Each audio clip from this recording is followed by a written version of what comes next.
Good evening बच्चों। आज हम लोग पढ़ेंगे प्रिंसिपल ऑफ होमोजेनिटी पे बेस्ड क्वेश्चंस, जिसमें सबसे पहले प्रिंसिपल ऑफ होमोजेनिटी क्या होता है वो समझें। तो सबसे पहले इसको शुद्ध भाषा में समझें कि प्रिंसिपल ऑफ होमोजेनिटी ये कहता है कि अगर कोई मान लीजिए लेंथ है तो उस लेंथ को हम लेंथ से ही ऐड कर सकते हैं। तो बदले में हमको क्या मिलेगा? लेंथ। मास को ही मास से ऐड कर सकते हैं, बदले में क्या मिलेगा? मास। अब इसका ये मतलब बिल्कुल नहीं है कि एक मास और एक मास मिलकर के दो मास बने। यहाँ हम मैग्नीट्यूड का सम नहीं कर रहे हैं, यहाँ हम यूनिट को देख रहे हैं कि अगर कोई मास वाली बॉडी है उसको मास से ही हम ऐड कर सकते हैं या सब्सट्रैक्ट कर सकते हैं। L माइनस एल को सब्सट्रैक्ट करेंगे तो ये जीरो नहीं आएगा कि हम सोचे नहीं L को L से माइनस कर दें जीरो आएगा।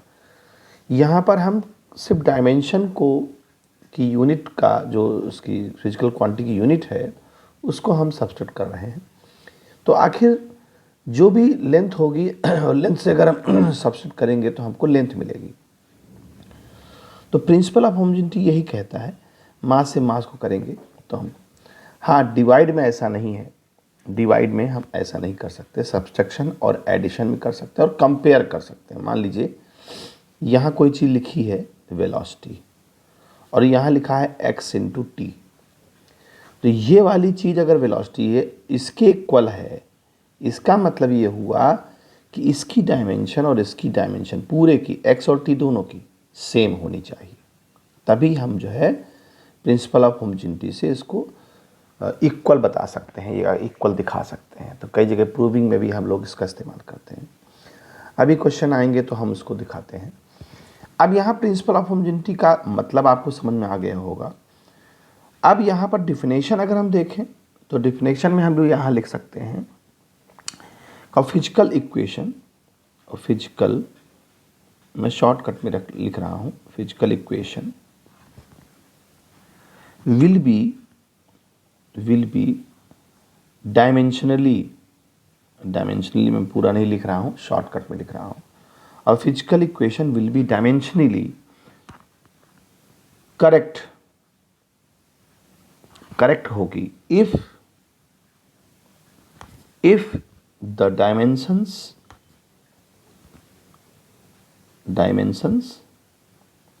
of all the terms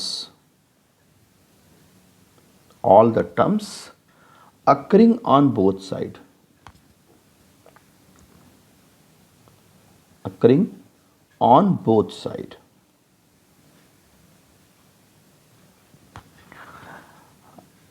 sides of the equation are same। ये फिजिक्स की लैंग्वेज में हमने लिख दिया और यहाँ पर आपको हमने मतलब समझा दिया। ये यही कहता है कि किसी भी इक्वेशन में अगर हमारे दोनों तरफ यानी जितने भी और भी टर्म्स अगर इसमें हमारे ऐड हो जाएं तो उनके सबके जो है डायमेंशंस करेक्ट होने चाहिए, मतलब एक जैसे होने चाहिए, इक्वल होने चाहिए दोनों साइड के। अगर ऐसा है तो ये प्रिंसिपल ऑफ होमोजेनिटी को प्रूव करता है। यहाँ पर हम कुछ क्वेश्चंस आपको करके दिखाएंगे जिससे आपको मालूम चलेगा कि कैसे हम प्रिंसिपल ऑफ होमोजेनिटी के क्वेश्चंस को सॉल्व करते हैं। अब देखें क्वेश्चन नंबर 1, ये एम्स में पूछा गया था, कंपटीशन में आया है। सबसे पहला कहता है f is equal to a root x plus b t square अगर कहीं है जहां पर f फोर्स को रिप्रेजेंट कर रहा है, x डिस्टेंस को रिप्रेजेंट कर रहा है और t जो है टाइम को रिप्रेजेंट कर रहा है, तो आपको बताना है कि यहाँ जो a और b यूज हुए हैं वो a और b क्या है, क्वेश्चन मार्क, और उनका रेशियो क्या होगा, ये चीज़ पूछी गई है। तो बच्चों सबसे पहले हम वही बात करेंगे, प्रिंसिपल ऑफ होमोजेनिटी लगाएंगे। देखिए अगर ये फोर्स है तो ये भी फोर्स होगा, और अगर ये फोर्स है तो फोर्स से फोर्स ही ऐड हो सकता है according to length plus length equal to length. तो जितने भी टर्म्स यहाँ हैं सारे फोर्स हैं, ये भी फोर्स है, ये भी फोर्स है। तो क्यों ना हम एक चीज़ को ले लें, इसको ले लें या इसको ले लें।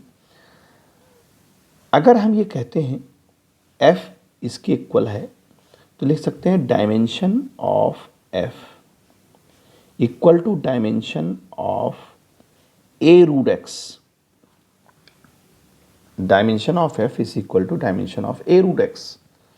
अब डायमेंशन ऑफ F हमें मालूम है ml t पे -2 होता है। A की डायमेंशन निकालनी है तो डायमेंशन ऑफ A, और रूट x की तो हमें मालूम है लेंथ है, और उसके पावर लगा है तो पावर को 1/2 लिख सकते हैं हम लोग। ठीक है, अब डायमेंशन ऑफ A हमको पता करना है। डायमेंशन ऑफ A तो क्या हो जाएगा, ये चीज़ नीचे चली जाएगी तो क्या हो जाएगा ml t पे -2 और नीचे आ गया l पे 1/2। ये जब ऊपर जाएगा तो यह सिचुएशन क्या बनेगी, ml माइनस, अच्छा ये माइनस हो जाएगा, यहाँ 1 है तो ये प्लस का 1/2 और t पे -2। ये हमारी A की डायमेंशन बन गई। यहाँ तक समझ आ गया होगा बच्चों आपको। अब हमको क्या करना है, अब हमको निकालना है इस चीज़ का B का, तो यहाँ साइड में निकाल सकते हैं। तो वही फिर लिखेंगे dimension of F is equal to dimension of BT square. ठीक है, BT स्क्वायर लिखेंगे यहाँ पर।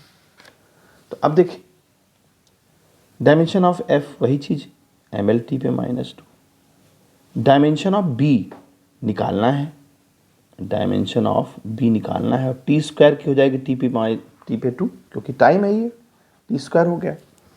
अब ये जब नीचे आएगा तो हम सब लिख सकते हैं इसको dimension of B is equal to, ये सॉल्व करेंगे तो आ जाएगा ml, जब t नीचे जाएगा और ऊपर जाएगा तो -4 हो जाएगा, तो सीधा सीधा हम ये लिख दिए।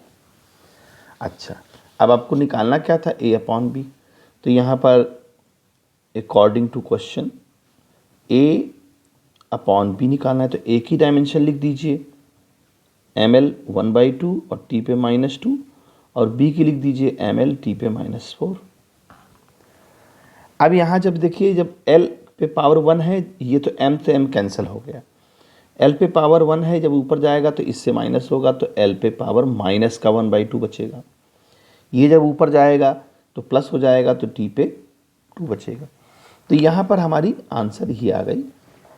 तो उम्मीद है ये बात समझ में आई होगी। ठीक है, इसी तरह का हम दूसरा क्वेश्चन लेके देखते हैं।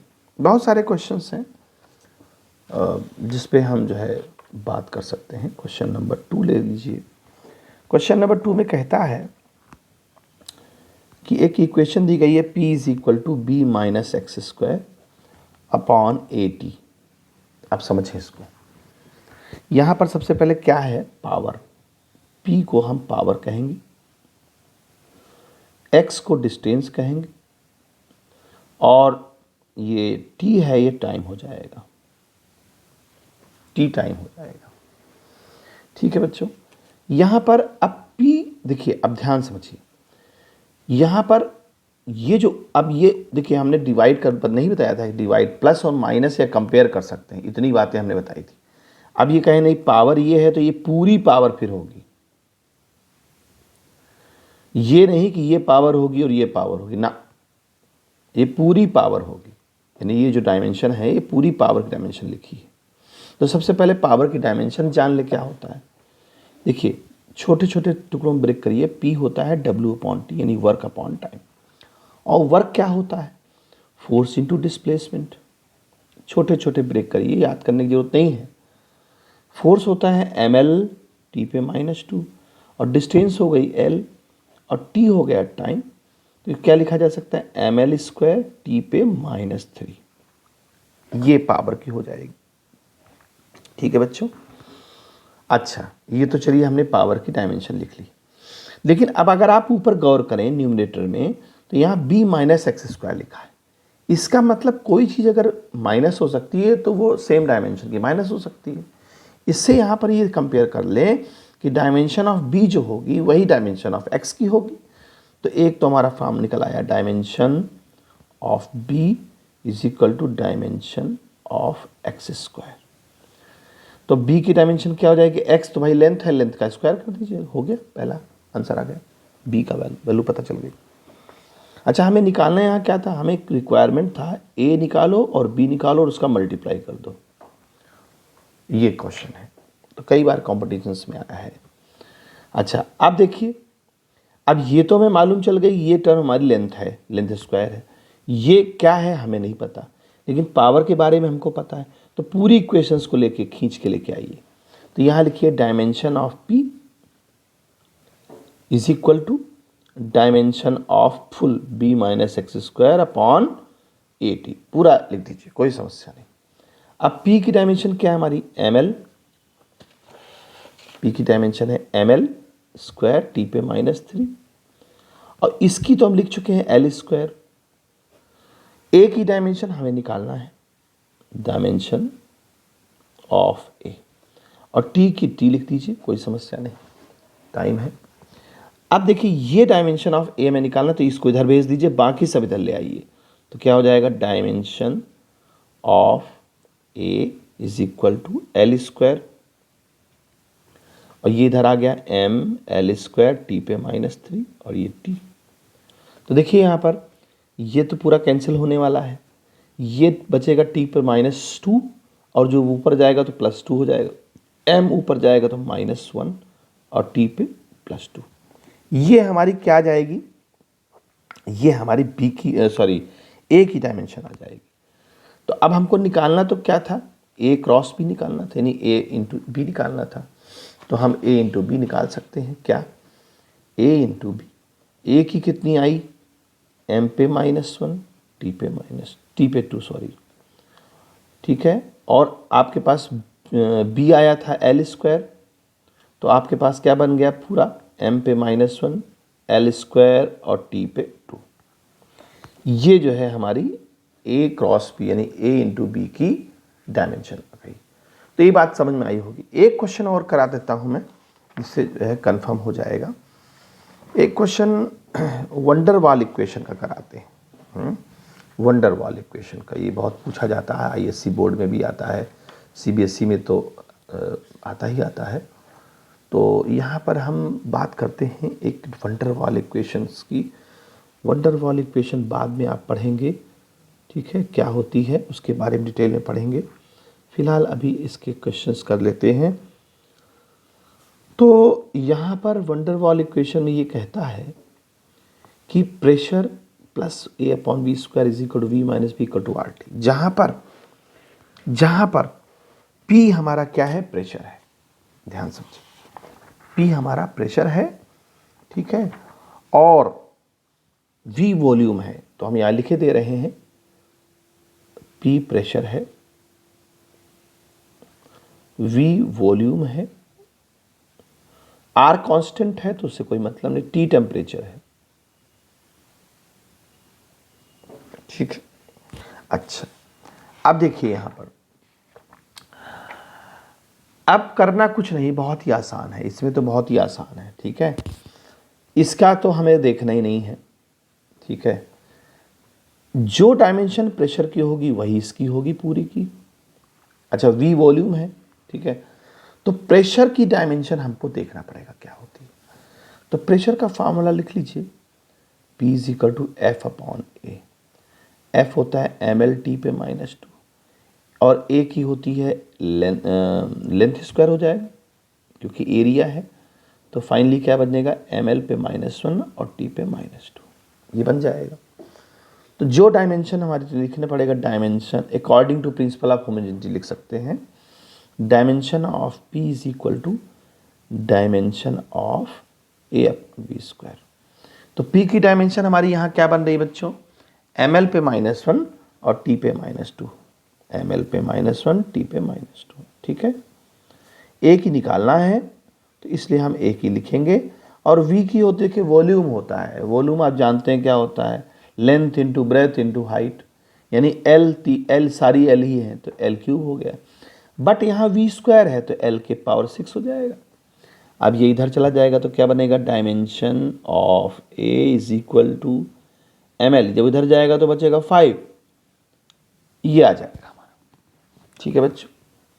ये तो हो गई ए की डायमेंशन। अच्छा, यहाँ ए और बी ही पूछा गया था।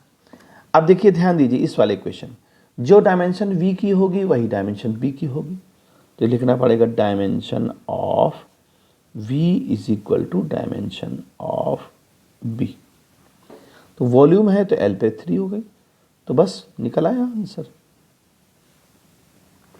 एल पे 3 और आ गई चीज़।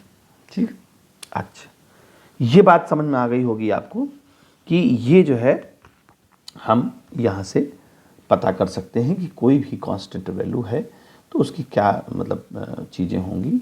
कोई भी वैल्यूज अगर दे रखी है तो कैसे इसको डायमेंशनली हम निकालेंगे according to use of principle of homogeneity.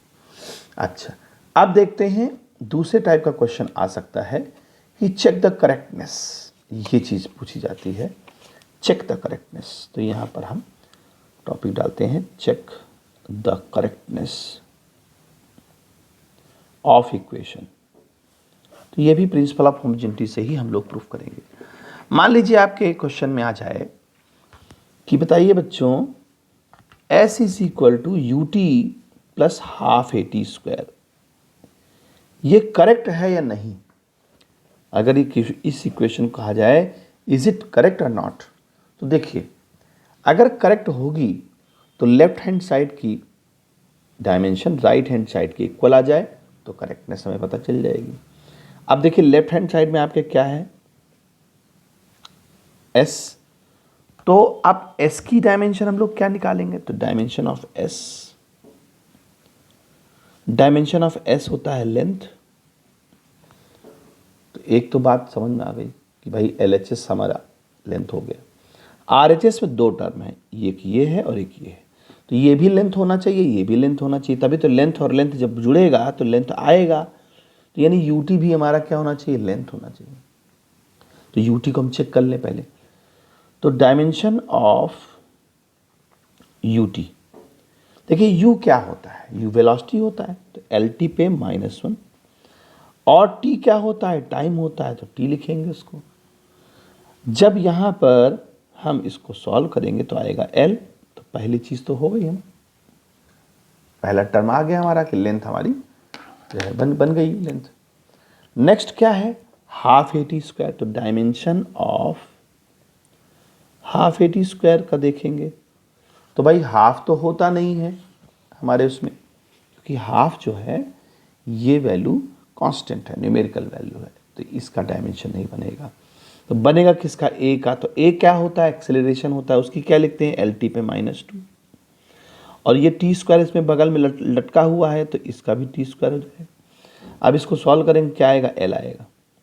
तो RHS में अगर हम देखें तो RHS में हमारा एल आया और ये एल आया, एल में एल जोड़ेंगे तो एल आ जाएगा, यानी कि LHS में भी हमारा एल है और RHS में भी हमारा एल है। तो लिख सकते हैं LHS equal to RHS, therefore this equation is correct. ये इक्वेशन हमारी क्या है बच्चों, करेक्ट है। अच्छा, इसी तरह के और भी क्वेश्चंस हम लोग ले सकते हैं। देखिए जैसे एग्जाम्पल, एक क्वेश्चन है, क्वेश्चन नंबर 2 डाल देते हैं, उसकी भी करेक्टनेस आपको पता करना है। तो जैसे सरफेस टेंशन के उससे लेके चलते हैं कि H बराबर 2T cos थीटा। देखिए कई बोर्डों में T जो है सरफेस टेंशन T से लिखते हैं और कई बोर्ड्स में जो है S से लिखते हैं, तो इसमें कंफ्यूजन वाली कोई बात नहीं है, वो वही है सरफेस टेंशन है।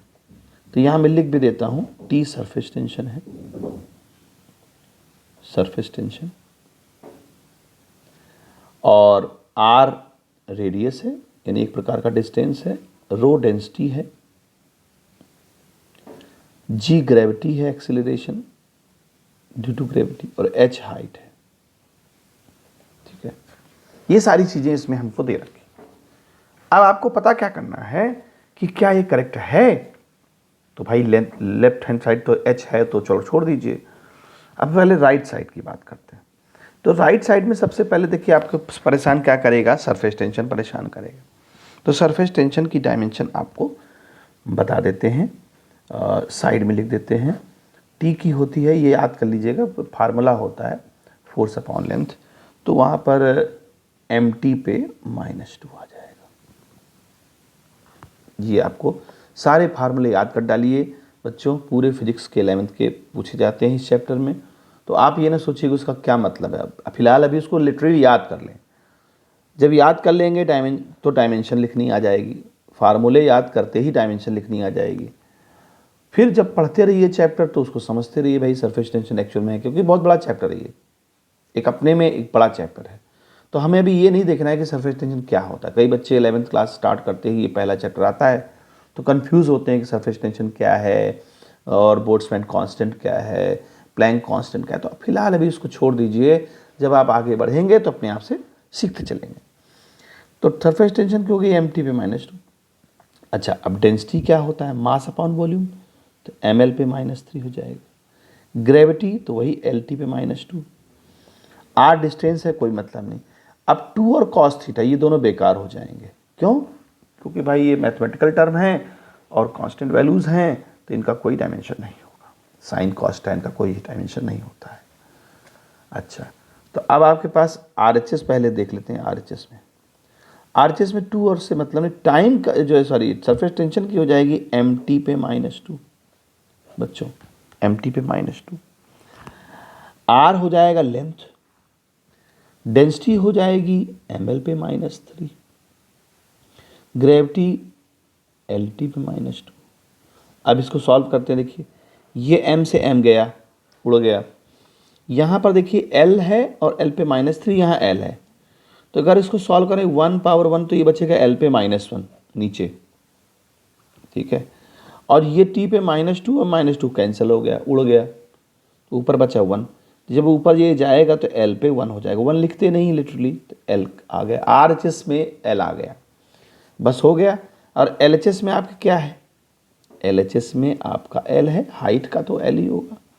तो अब क्या कह सकते हैं, इट इज़ करेक्ट इक्वेशन, कि ये हमारी करेक्ट इक्वेशन है, क्योंकि लेफ्ट साइड की और राइट साइड की हमारी चीज़ बराबर आ गई, जिसकी वजह से हम लोग ये करेक्ट इक्वेशन मानते हैं। तो इस तरह से जो है हम सवाल सॉल्व करेंगे, आप लोग करिए, और अगर कोई प्रॉब्लम आती है तो उसको डिस्कस कर लेंगे। बहुत ज़्यादा ऐसा टॉपिक नहीं है, बस इस चैप्टर में आपको याद करने की ज़रूरत है। जितने भी फार्मूले दिए हैं, NCERT में दिए हैं, IISc में दिए हैं, वो सब याद कर डालिए। जब फार्मूले याद हो जाएंगे तो डायमेंशन लिखना सीख जाएंगे, और ये चैप्टर बहुत आसान लगेगा आपको। अभी आपको फार्मूले नहीं याद हैं, जिससे डायमेंशन आप नहीं बना पा रहे हैं। फार्मूले याद करें, डायमेंशन बना लेंगे, और डायमेंशन बना लेंगे तो आप समझ पाएंगे। ठीक है बच्चों, नेक्स्ट टॉपिक में हम दूसरी चीज़ें लेके आएंगे, कैसे कोई फिजिकल क्वांटिटी डिपेंड करती है अदर टर्म्स पे। ठीक है बच्चों, गुड बाय।